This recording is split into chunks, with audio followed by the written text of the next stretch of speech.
You've had a really long and successful career, obviously, across various aspects of healthcare. So could you tell us how that journey started for you and the key roles you've had along the way?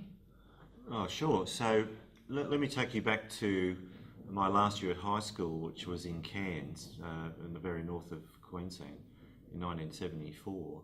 I wanted to be a marine biologist and go and work on the Great Barrier Reef. And the guidance counsellor, who subsequently became a very good friend of mine back in Brisbane, he said, "You're mad. You'll end up studying orange roughy fish off the coast of Tasmania. Do medicine." So that's how I ended up doing medicine. Which was obviously a good move for me. I went through medicine and at the end of it was a little lost in terms of what I wanted to do. Didn't really want to become a GP at the time, so I joined the army, and that was really a formative thing for me. I was in the army on and off for 4 or 5 years. But during that time I did Special Forces training, and so I had a fantastic experience.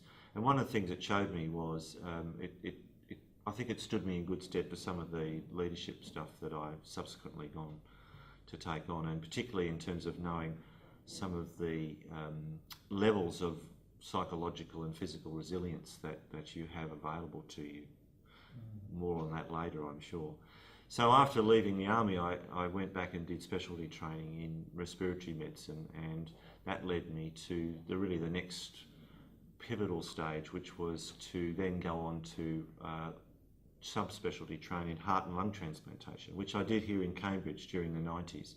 So I was here on and off for about 8 years during the 90s, and that really set up my clinical career. And my academic career, which I then translated back to Australia in 2001, and went back to the hospital I'd originally trained at, Prince Charles in Brisbane. When I went back to Queensland, I went back there as to run the heart-lung transplant unit in Brisbane, but I got more and more involved in systems, in coordinating systems and getting them to work more effectively, lobbying for resources, and that got me more and more into the administrative role, if you like. And from there I was identified or asked to go and take over the CEO job at the Royal Brisbane Hospital, which is a 1,000-bed tertiary teaching hospital in Brisbane.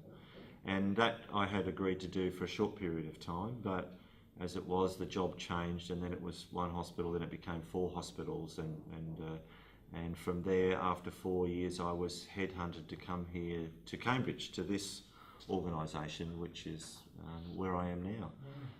And so that's really the journey in a snapshot along the way.